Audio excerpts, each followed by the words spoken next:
ಈ ಮಧ್ಯದಲ್ಲಿ ಕುಮಾರಸ್ವಾಮಿಯವರು ಒಂದು ಹೇಳಿಕೆ ಕೊಟ್ಟರು. ನಾವು 18 ಜನ ಇದ್ದೀವಿ, ನಾವು ರಾಜ್ಯಸಭಾ ಅಪೇಕ್ಷೆ ಮಾಡಲ್ಲ. ಅದು ನಾನು ವೆಲ್ಕಮ್ ಮಾಡಿದೆ. ಏಕೆಂದರೆ ಇದರ ಬಗ್ಗೆ ನಾವು ಯಾಕಪ್ಪ, ಭಾರತೀಯ ಜನತಾ ಪಾರ್ಟಿಲಿ 43 ಜನ ಇದ್ದಾರೆ, ಅವ್ರಿಗೊಂದು ಸೀಟ್ ಆನಂದವಾಗಿ ಸಿಕ್ಕುತ್ತೆ, ನಾವ್ಯಾಕೆ 18 ಜನ ಇಟ್ಕೊಳ್ಳೋದ್ರ ಬಗ್ಗೆ ಆಸಕ್ತಿ ತೋರಿಸ್ಬೇಕು ಅನ್ನೋ ಕುಮಾರಸ್ವಾಮಿ ಸ್ಟೇಟ್ಮೆಂಟ್ನ ವೆಲ್ಕಮ್ ಮಾಡಿದೆ ನಾನು.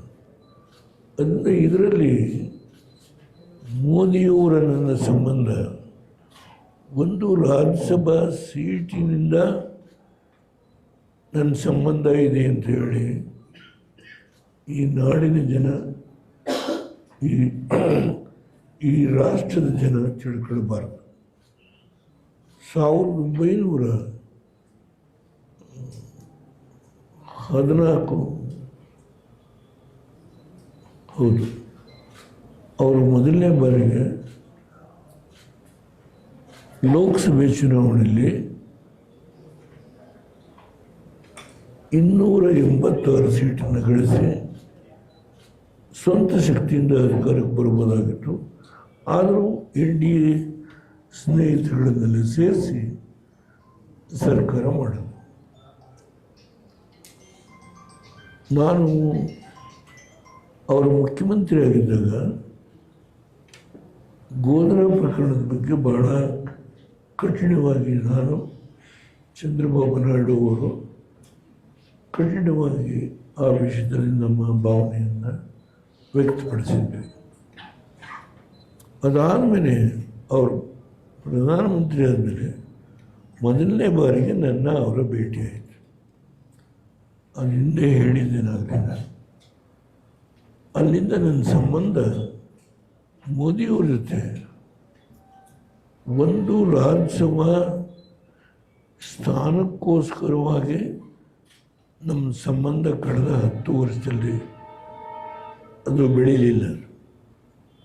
ವೈಯಕ್ತಿಕವಾಗಿ ಅವರ ಸಂಬಂಧ ಕಳೆದ 10 ವರ್ಷದಿಂದ ಈ ದೇಶದಲ್ಲಿ ನಾನು ಯಾವುದೇ ಸಂದರ್ಭದಲ್ಲಿ ಮೋದಿಯವರ ಬಗ್ಗೆ ಆಗಲಿ, ಅವರ ಆಡಳಿತದ ಬಗ್ಗೆ ಆಗಲಿ ನನ್ನ ಭಾವನೆಯನ್ನು ಹೇಳುವಾಗ ನಿರ್ಭಯವಾಗಿ ಹೇಳಿದ್ದೇನೆ. ಕಾಂಗ್ರೆಸ್ ಹಿಂದೆ ಹೇಗೆ ನಡ್ಕೊಂಡಿದೆ, ಅದಕ್ಕಿಂದೆ ಇದ್ದವರು ಹೇಗೆ ನಡ್ಕೊಂಡಿದ್ದಾರೆ, ಅದನ್ನು ವಿಶ್ಲೇಷಣೆ ಮಾಡುವಾಗ ಅದಕ್ಕೆ ಎಲ್ಲ ಉದಾಹರಣೆಗಳನ್ನು ಕೊಟ್ಟು ಮೋದಿಯವರ ನಾಯಕತ್ವಕ್ಕೆ ನಾನು ಸಮರ್ಥನೆ ಮಾಡಿದ್ದೇನೆ.